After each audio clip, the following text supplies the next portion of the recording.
الله وعلى آله وأصحابه ومن والاه.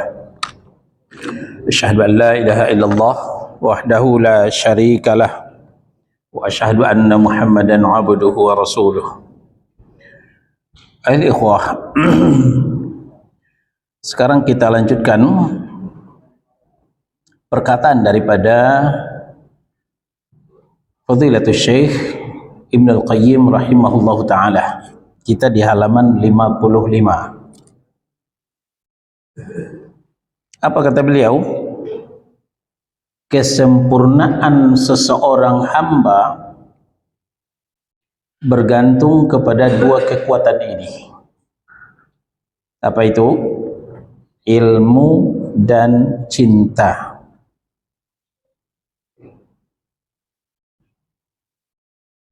Bang, itu lagi ya? Atau mungkin Ibnul Qayyim sebelumnya? Ada yang masih ingat? Ya? 54 ya? Berarti Ibnul Qayyim yang sebelumnya. Kata Ibnul Qayyim rahimahullahu ta'ala, rasa cinta dan rindu seorang hamba kepada Allah tergantung pada pengetahuan dan ilmunya tentang Allah. Kalau pengetahuan dan ilmunya tentang Allah itu sempurna, maka sempurna pula lah rindu dan cintanya kepada Allah.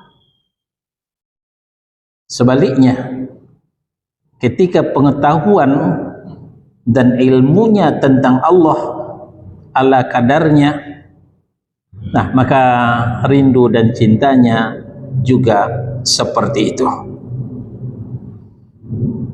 Maka dari itu, semakin sempurna ilmu seseorang tentang Allah, maka semakin sempurna pula cintanya kepada Allah. Yang lebih familiar di telinga kita, mahabbah illallah, cinta kepada Allah.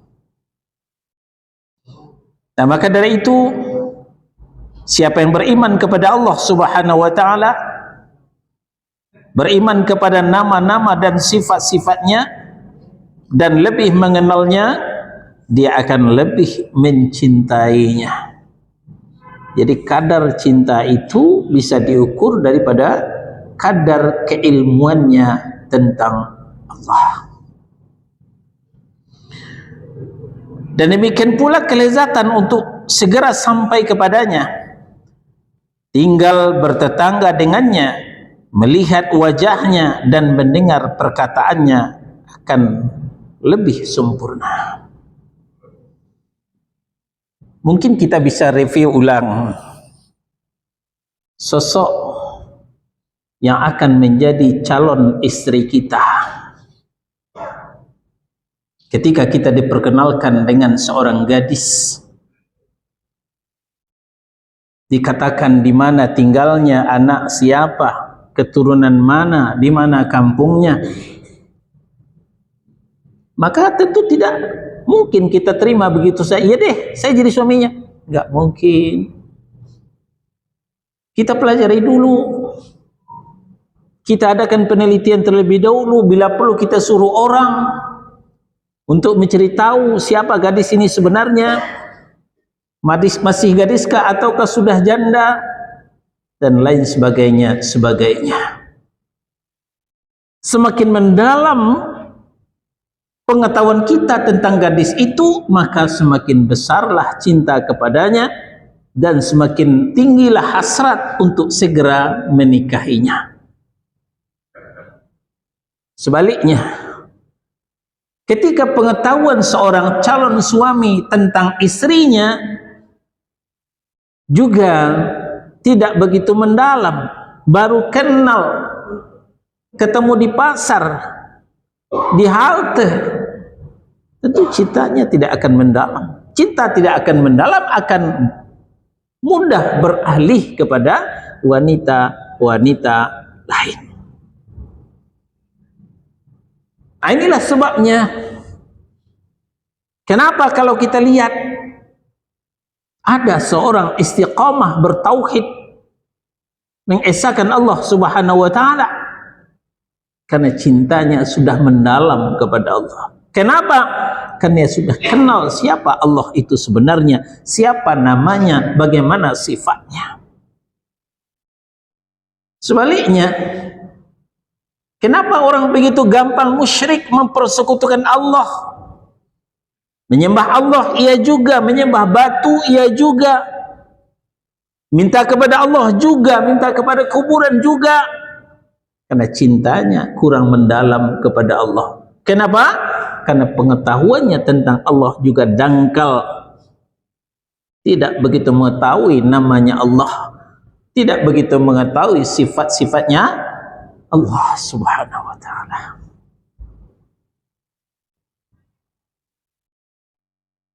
Nah, berangkat dari situ, kelezatan akan ditemui oleh seseorang yang betul-betul telah mendalam cintanya kepada Allah. Kembali calon suami dengan calon istri. Sebagian kaum muslimin belum mengharamkan pacaran. Masih ada yang menghalalkan pacaran. Nah, kalau kita lihat seorang pemuda dan pemudi yang lagi di mabuk kasmaran, di mana mereka bertemu? Mereka bertemu di tempat-tempat yang sepi. Kadang-kadang banyak nyamuk. Sudah gelap, banyak nyamuk, aromanya enggak karu-karuan, tapi tetap saja betah di situ. Kenapa? C-I-N-T-A, cinta. Begitupun lezatnya cinta kepada Allah Subhanahu wa taala. Maka tidak ada tuntunan syariat itu yang berat. Karena Allah itu sendiri yang mengatakan yuridullahu bikumul yusra wa la yuridu bikumul us. Allah menghendaki kemudahan buatmu, bukan menghendaki kesulitan. Orang akan merasa berat dengan syariat karena cintanya dangkal kepada Allah Subhanahu wa taala. Ketika cinta sudah mendalam, tidak ada syariat itu yang berat. Semuanya enteng, semuanya ringan, semuanya mudah, semuanya bisa dilakukan insyaallah. Ini orang yang mendalam cintanya kepada Allah. Sekarang kita ke halaman 55. Selanjutnya Ibnul Qayyim berkata, kesempurnaan seseorang hamba bergantung kepada dua kekuatan ini. Apa itu? Kekuatan ilmu dan kekuatan cinta. Inilah yang membuat mereka betah dengan Allah Subhanahu wa taala. Begitu pula ikatan suami istri yang diikat dengan akad nikah tadi akan bisa langgeng sampai hari tua, sudah menjadi kakek, sudah menjadi nenek, tetap abadi, tetap langgeng. Kenapa?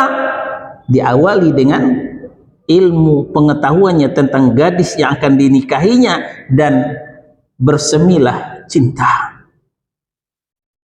Ketika cinta sudah bersemi, walaupun sudah menjadi kakek, sudah menjadi nenek, mereka tetap akur.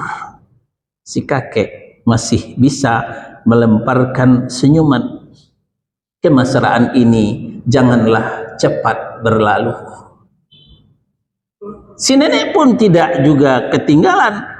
Hatiku damai, jiwaku tentram bersamamu. Masya Allah, cinta suami istri yang dilandasi karena sudah tahu. Begitupun dengan Allah Subhanahu wa taala. Betapapun beratnya musibah, betapapun getirnya cobaan, pahitnya tantangan, tapi dia tidak bergeming, dia tetap istiqamah berubudiyah kepada Allah Subhanahu wa taala. Tidak demikian dengan orang yang dangkal cintanya. Saya sudah sholat, saya sudah puasa, kehidupan saya tetap miskin, bodoh, saya enggak sholat lagi, saya enggak mau puasa lagi. Percuma, orang enggak puasa, orang enggak sholat jauh lebih kaya daripada saya. Ini orang yang dangkal cintanya kepada Allah. Kenapa? Karena juga tipis pengetahuannya dengan Allah, tipis pengetahuannya dengan nama-nama Allah, dengan sifat-sifat Allah. Berkata Malik bin Dinar rahimahullahu ta'ala, telah banyak pencinta dunia yang telah keluar dari dunia ini, hanya saja mereka itu tidak merasakan sesuatu yang terbaik yang ada padanya. Orang-orang bertanya, apakah itu wahai Abu Yahya? Malik bin Dinar menjawab, yaitu ma'rifatullah. Ma'rifatullah, yaitu mengenal Allah. Banyak pencinta-pencinta dunia sudah keluar dari dunia, innalillahi wa inna ilaihi raji'un, sudah meninggalkan dunia. Hanya saja mereka itu tidak merasakan sesuatu yang terbaik yang ada padanya. Nggak ada dia rasakan di dunia itu. Kenapa? Karena hampanya, cintanya kepada Allah yang memberikan dunia kepadanya. Dalam Al-Fawaid halaman 70. Nah, oleh sebab itulah, semakin kuat pengetahuan seseorang hamba akan Rabb-nya, maka semakin bertambah pulalah kerinduannya untuk bertemu dengannya. Semakin kuat pulalah kerinduannya untuk bertandang ke rumahnya. Kemana? Ke Baitullahil Atiq, ke rumah Allah yang lama, yang kuno, yaitu Ka'bah. At-Taqwa rumah Allah juga, tapi baru kemarin sore didirikan. Tapi Ka'bah, Baitullahil Atiq, rumah Allah yang sangat tua, ya, sudah sejak Nabi Adam alaihi salam, ya. Nabi Ibrahim kemudian melanjutkan. At-Taqwa mungkin ada di antara bapak-bapak yang melihat peletakan batu pertamanya, ya. Beda rumah Allah Ka'bah dengan rumah Allah At-Taqwa. Nah, seseorang yang cintanya mendalam juga terdorong, terpacu dan terpicu supaya segera berangkat untuk bertandang ke rumah Allah, yaitu menaikkan ibadah haji, minimal umrah. Berkata Abdullah ibn Mas'ud, laisa lil mu'mini rahatun duna liqa'illah, faman kanat rahatuhu fi liqa'illah azza wa jal faka'anna qad. Seorang mukmin tidaklah memiliki perasaan lega dan kesenangan sebelum berjumpa dengan Allah. Barang siapa yang perasaannya lega dan kesenangannya pada perjumpaannya dengan Allah, maka seakan-akan dia telah berjumpa dengannya. Berjumpa dengan Allah, yang puas menatap Allah, menatap wajah Allah hanya di surga. Di dunia, berjumpa dengan Allah tidak bisa menatap wajahnya Allah. Tapi mendingan, walaupun tidak bisa bertatap muka dengan Allah, tapi tetap berjumpa dengan Allah minimal 5 kali sehari semalam. Maka seseorang yang dalam pengetahuannya tentang Allah akan mendalamlah cintanya, dan kemudian akan rindulah dia mengunjungi rumah Allah minimal 5 kali sehari semalam. Malah di akhir Ramadan kemarin kita buktikan, kita betah di rumah Allah berjam-jam. Itu yang disebut dengan i'tikaf. I'tikaf, berdiam diri di rumah Allah berjam-jam, karena saking cintanya kepada Allah subhanahu wa ta'ala. Halaman 56. Makna ucapan Abdullah ibn Mas'ud, Jika iman seseorang hamba telah mencapai tingkatan ini, yaitu berupa kesenangan dan ketentraman hatinya terhadap Allah, berarti hamba itu benar-benar telah sampai atau mencapai perjumpaan dengan Allah Subhanahu wa ta'ala. Maka orang seperti ini tidak butuh sabu-sabu. Kenapa? Cukup dengan mengingat Allah, hatinya sudah tenang. Dan sabu-sabu itu untuk ketenangan batin, ketentraman jiwa. Ketika resah, gelisah, gundah gulana, maka pelariannya kemana? Sabu-sabu. Tapi orang yang beriman, dia tidak butuh sabu-sabu. Cukup dengan mengingat Allah, jiwanya akan tenang, batinnya akan tentram. Inilah yang dikatakan Allah dalam Ar-Ra'd surah yang ke-13 ayat 28. Alladzina amanu wa tatma'innu qulubuhum bidzikrillah. Orang-orang yang beriman dan hati mereka menjadi tentram dengan apa? Dengan mengingat Allah, dengan menyebut nama Allah. Ala bidzikrillahi tatma'innul qulub. Ingatlah, hanya dengan mengingat Allah hati menjadi tentram. Catat baik-baik. Hanya dengan zikir, menyebut nama Allah, mengingat zat Allah, hati akan jadi tenang. Kan narkoba tenang juga Ustaz. Iya, tapi itu sementara. Habis itu gelisah lagi. Ya. Kan ada ketika pengaruh narkoba itu habis, orangnya menjadi sakau. Ya, karena ketergantungan kepada narkoba hanya sementara. Tapi orang banyak tertipu dengan kesenangan sementara. Dia menjual kesenangan buat selamanya di akhirat nanti. Maka bagaimanakah dengan perihal seorang hamba yang merindukan pertemuan dengan Rabb-Nya Azza wa Jal, sedangkan dia tidak merasakan kesepian karena berpisah dengan teman-temannya? Sebagaimana yang dikatakan oleh Adi bin Adi rahimahullahu ta'ala, kata beliau, Umar bin Abdul Aziz rahimahullahu ta'ala pernah menulis surat kepadaku seraya berkata, setelah amma ba'du, beliau mengatakan, fa inna lil imani faraida wa syara'i'a wa hududa wa sunnana famani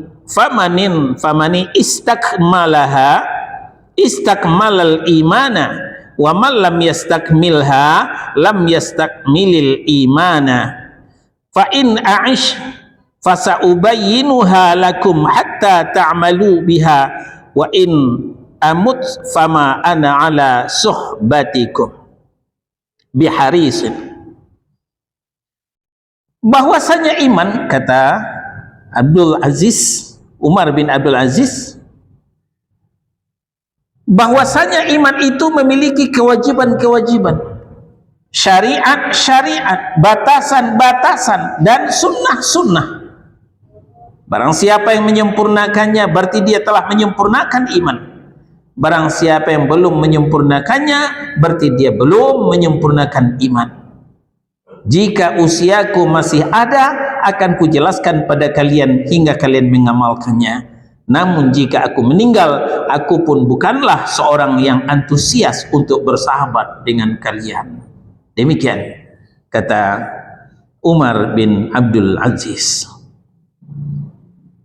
Kita kembali dengan contoh kita mencintai istri kita di awal-awal ketika masih honeymoon, masih berbulan madu, sebulan 2 bulan setelah menikah. Biasanya dengan manjanya istri minta ini, minta itu. Keberatankah kita sebagai suami? Tidak. Apa yang diminta dikasih. Apa kehendaknya kita wujudkan. Tidak perlu panas terik, hujan berangin, ya, untuk mendapatkan apa yang diinginkan oleh istri kita. Kenapa? Demikianlah cinta. Ya, punya permintaan-permintaan dan juga punya aturan-aturan. Istri kita nggak suka ini, istri kita nggak suka itu. Kita siap menghentikan, walaupun yang tidak disukai istri itu adalah kesukaan kita sendiri. Ya. Kita suka sesuatu, tapi istri nggak suka, kita mengalah. Ya, karena mencintai istri. Nah, berangkat dari situ, Allah yang sangat kita cintai juga punya aturan-aturan, punya pantangan-pantangan yang disebut dengan perintah-perintah dan larangan-larangan. Siapa yang akan menjalankan perintah-perintah ini hanyalah orang yang betul-betul mencintai Allah Subhanahu wa ta'ala.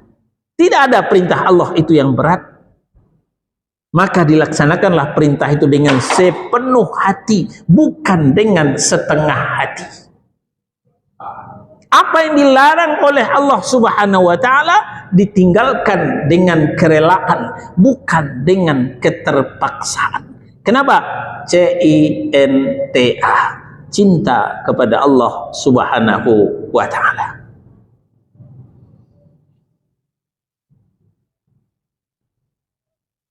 Sehingga ujung perkataannya, aku pun bukanlah seorang yang antusias untuk bersahabat dengan kalian.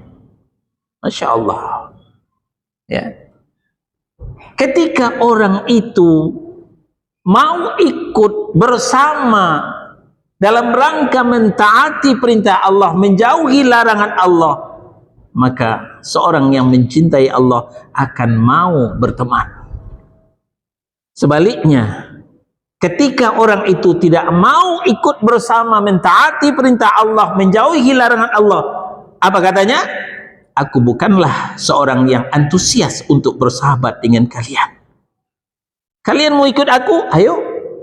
Kalian gak ikut? Ya tinggallah, silakan. Itu komitmen orang yang cinta kepada Allah Subhanahu wa ta'ala. Adapun sebelum mereka terdapat para pemimpin dan penghulu yang sangat mengenal Allah. Siapa? Para nabi, para rasul, itu sebagai uswah, sebagai contoh yang lebih dalam cintanya kepada Allah.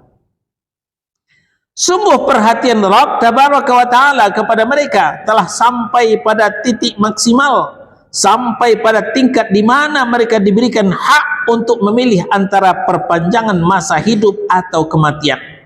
Namun mereka lebih memilih perjumpaan dengan Rabb mereka. Mereka lebih memilih kematian. Itulah para nabi, itulah para rasul. Ketika diberikan dua pilihan, mau hidup lama atau mau mati sekarang, dia memilih mati sekarang. Kenapa? Sudah tidak tahan menahan rindu untuk ketemu dengan Allah Subhanahu wa ta'ala. Ini juga yang dialami oleh para sahabat radhiyallahu anhum ajma'in. Di antara contoh, Utsman ibn Affan radhiyallahu anhu, khalifah yang ketiga, menantu Rasulullah sallallahu alaihi wasallam. Ketika berhari bermalam rumahnya dikepung oleh Khawarij untuk mau membunuh, maka kediaman Utsman bin Affan ketika itu dikawal ketat. Dikawal ketat oleh sahabat-sahabat, tidak terkecuali Al-Hasan Al-Husain, putranya Ali bin Abi Thalib radhiyallahu anhu. Begitupun pembantu-pembantunya, budaknya, dengan senjata lengkap untuk mengawal majikannya. Tapi ketika Utsman bermimpi, terasa Rasulullah sallallahu alaihi wasallam memanggilnya. Qadarullah, kebiasaan Utsman puasa sunnah. Dipanggil oleh Rasulullah dari wahai Utsman, ayo ke sini kita buka bersama yuk. dalam mimpinya. Utsman sudah faham bahwa sebenarnya Allah sudah memanggilnya. Rasulullah sudah menunggunya. Apa yang dilakukan Utsman? Sahabat-sahabat yang mengawal rumah beliau ketika itu dibubarkan. Silahkan pulang. Udah capek kalian mengawal berhari bermalam, silahkan pulang.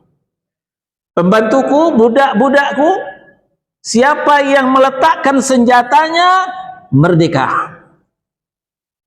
Tidak lagi budak. Ya, dengan berat hati diletakkanlah senjata, sebagian pulang. Tinggallah Utsman sendirian di rumahnya. Ketika itulah Khawarij merensek masuk, dan pas di depan Utsman sedang membaca Al-Quran. Tanpa pikir panjang, Khawarij langsung menikam Utsman bin Affan sehingga darahnya muncrat mengotori mushaf ketika itu. Jadi kalau ditanyakan siapa yang membunuh Utsman, muslim atau kafir? Muslim. Tapi muslim yang beraliran menyimpang, yaitu Khawarij. Nah, faedah yang kita ambil, Utsman biarlah darahnya sendiri tertumpah daripada dia tetap dikawal ketat, lalu darah kaum muslimin lebih mahal harganya. Ini pertimbangan beliau. Biarlah satu darah Utsman yang tertumpah daripada banyak darah kaum muslimin yang tertumpah. Didorong dengan cintanya kepada Allah Subhanahu wa taala, sudah rindu mau ketemu dengan Allah Subhanahu wa taala. Sebagaimana telah ditulis oleh Imam Al-Bukhari sebuah bab dalam kitab sahihnya, yaitu bab barang siapa yang mencintai perjumpaan dengan Allah, Allah pun cinta untuk berjumpa dengannya. Kemudian Al-Bukhari menyebutkan sebuah hadis lengkap dengan sanadnya dari Aisyah radhiyallahu anha, istri Nabi. Ia menuturkan Rasulullah sallallahu alaihi wasallam ketika dalam kondisi sehat bersabda, "Innahu lam yuqbad nabiyyun qattun hatta yara maq'adahu minal jannati thumma yukhayyara." Bahwa tidak pernah sekalipun nyawa seorang nabi dicabut sehingga dia melihat tempat duduknya di dalam surga, lalu dia diberi hak untuk memilih. Kelebihan Nabi dan Rasul, sebelum nyawanya dicabut, diperlihatkan oleh Allah di mana tempatnya di surga. Ini diantara bukti daripada cinta Allah Subhanahu wa taala. Ya, tidak ditunggu lama, diperlihatkan tempat tinggalnya nanti di surga. Maka setelah itu baru disuruh pilih, mau secepatnya atau mau tunggu dulu. Ya, rata-rata Nabi dan Rasul mau secepatnya karena tugas-tugasnya sudah selesai.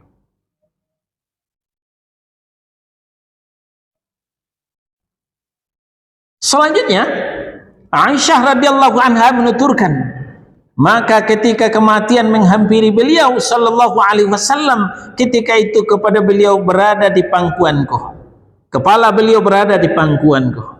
Jadi Rasulullah akan meninggal, kepalanya berada di pangkuan istrinya Aisyah radhiyallahu anha.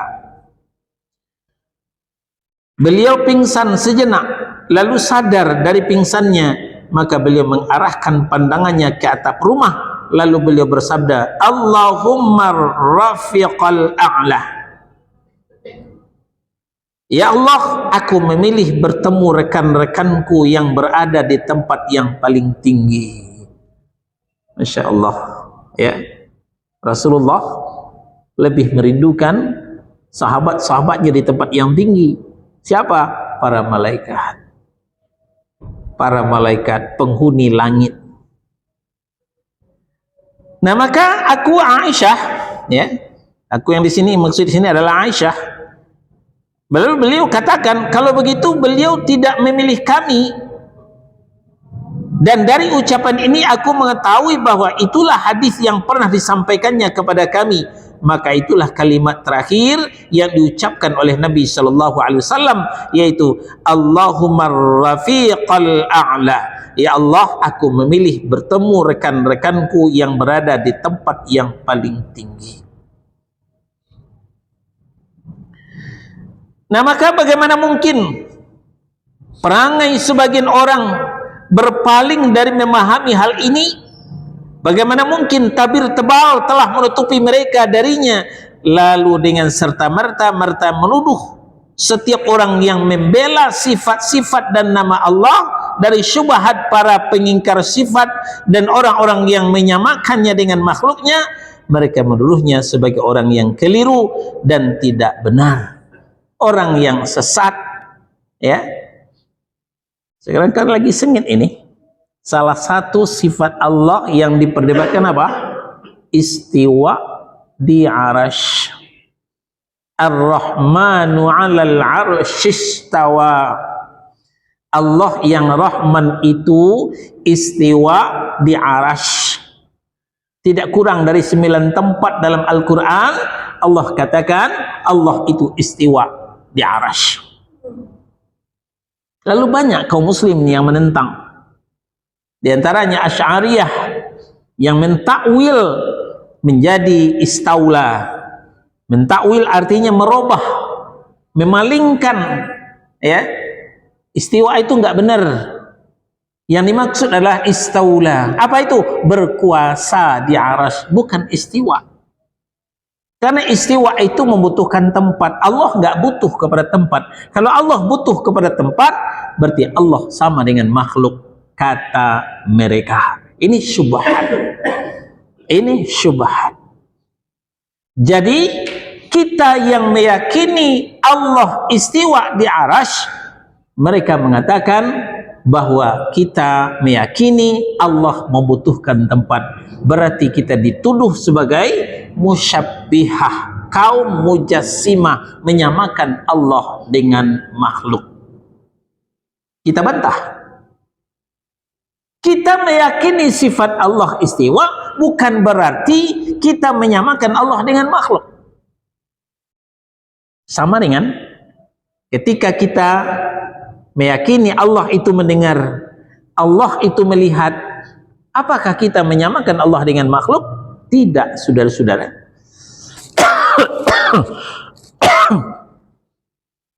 Maka dalam ayatnya Allah berfirman, laisa kamitslihi syai'un wa huwas sami'un alim.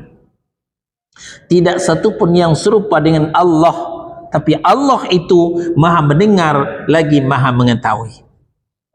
Apa artinya? Allah mendengar tidak sama dengan mendengarnya kita. Allah mengetahui tidak sama dengan mengetahui kita. Allah melihat tidak sama dengan melihatnya kita. Lalu apa susahnya kita meyakini Allah itu istiwa tapi tidak sama dengan istiwanya raja-raja di singgasananya?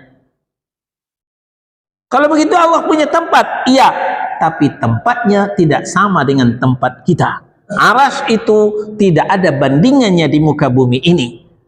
Nah, maka bukan berarti kita menyamakan Allah dengan makhluk kalau dikatakan Allah itu istiwa di arash.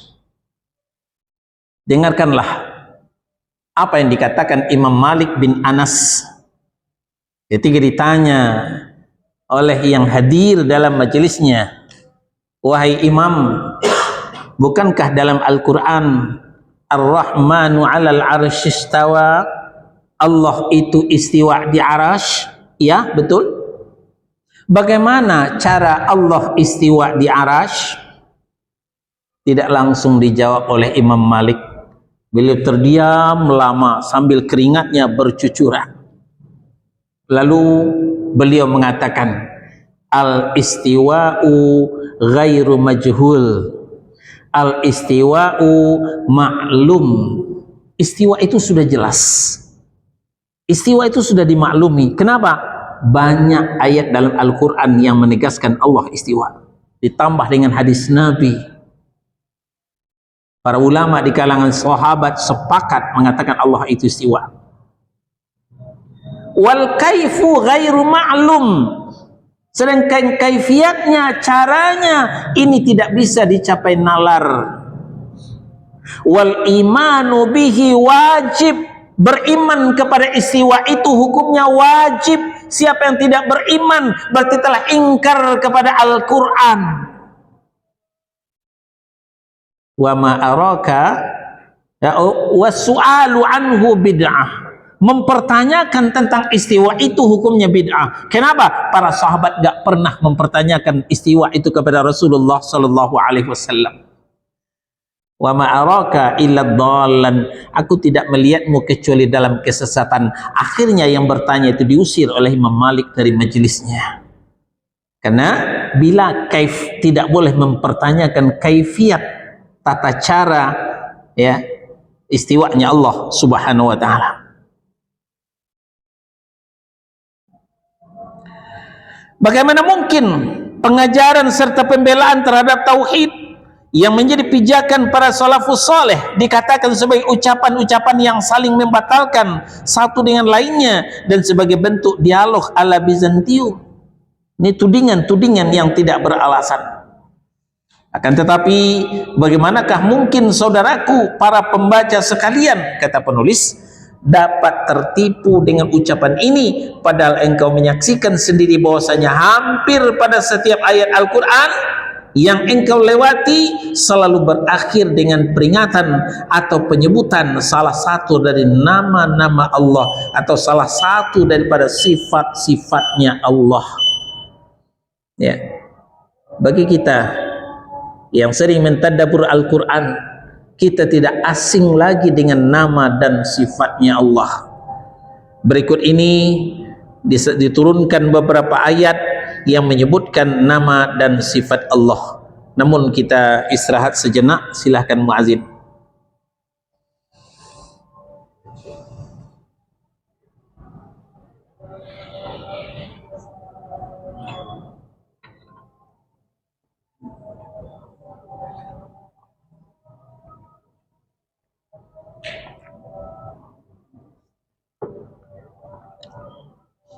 Allahu Akbar, Allahu Akbar,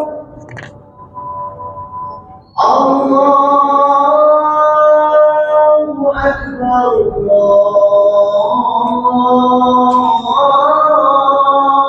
Allahu Akbar. Asyhadu an la ilaha illallah.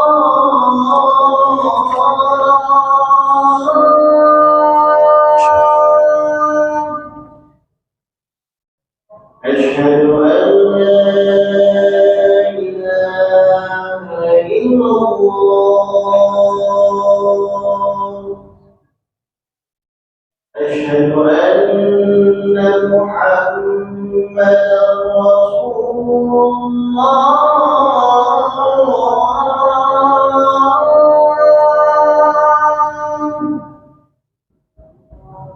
أشهد أن محمد رسول الله.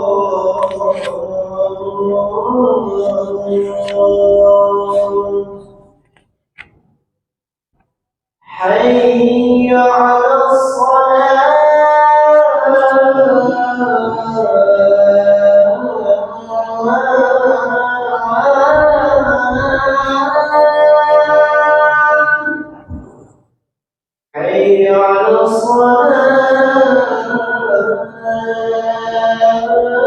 حي على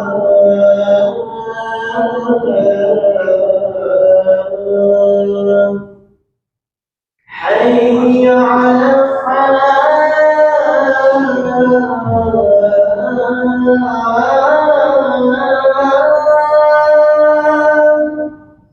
حي على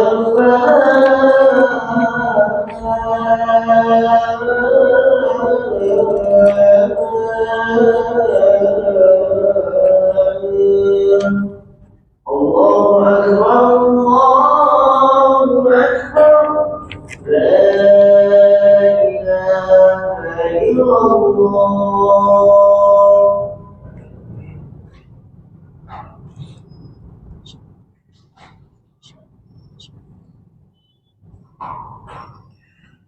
Sekarang kita lihat ayat-ayat yang menjelaskan nama-nama dan sifat-sifat Allah.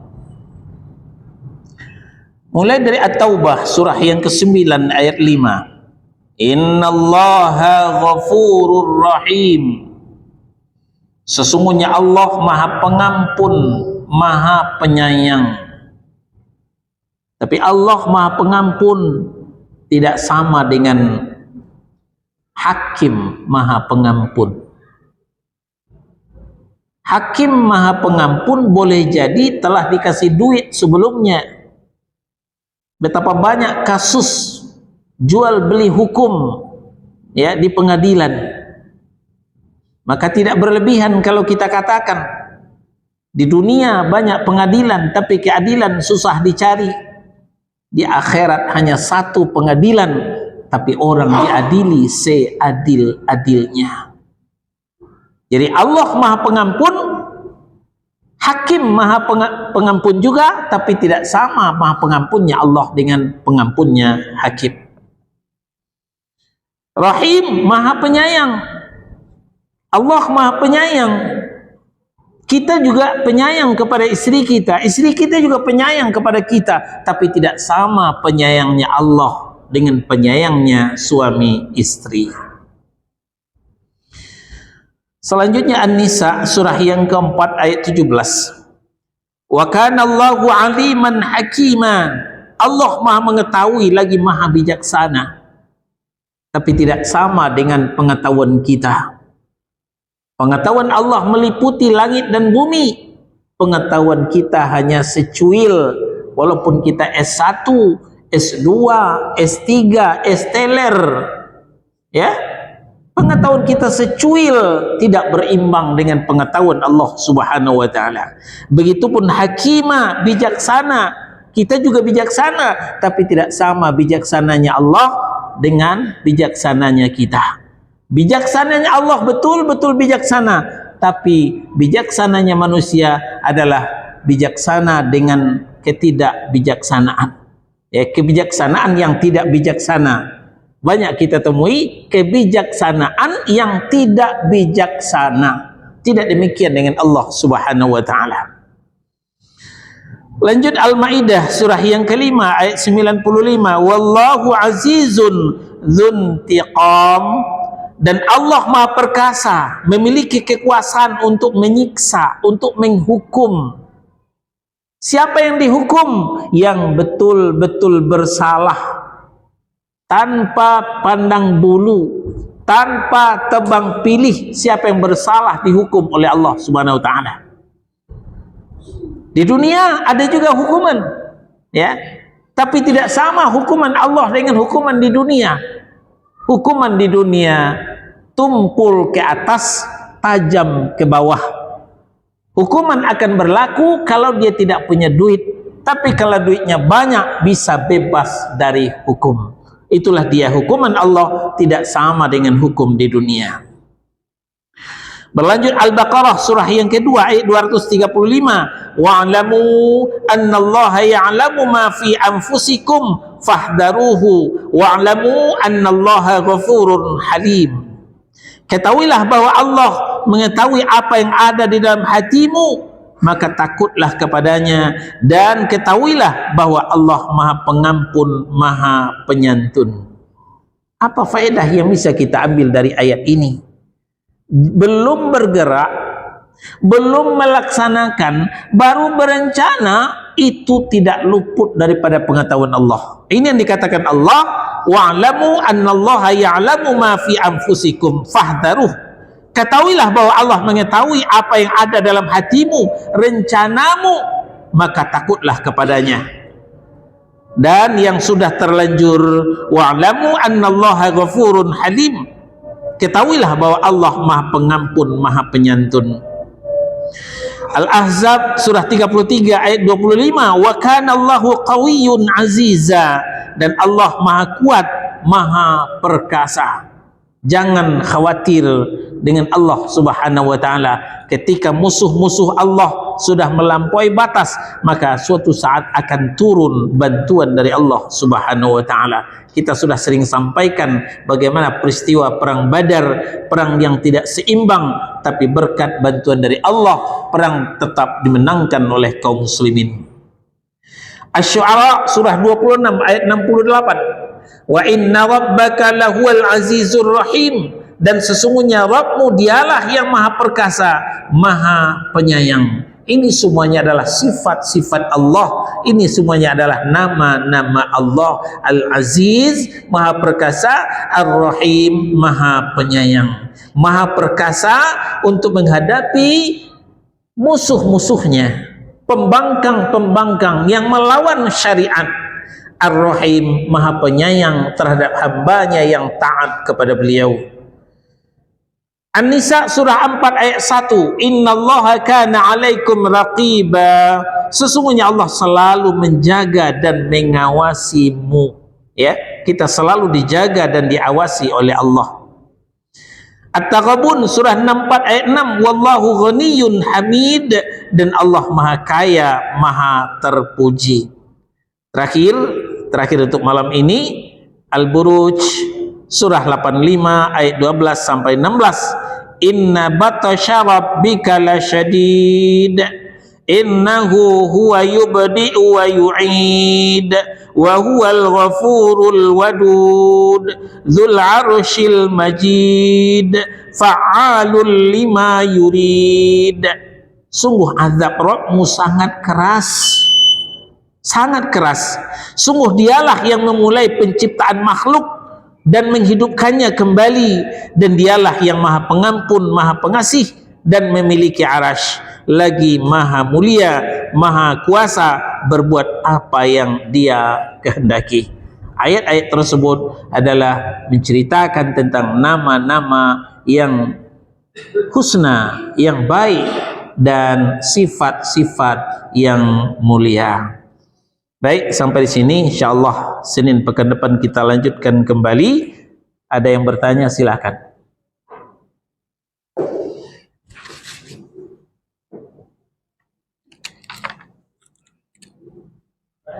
Silakan Pak.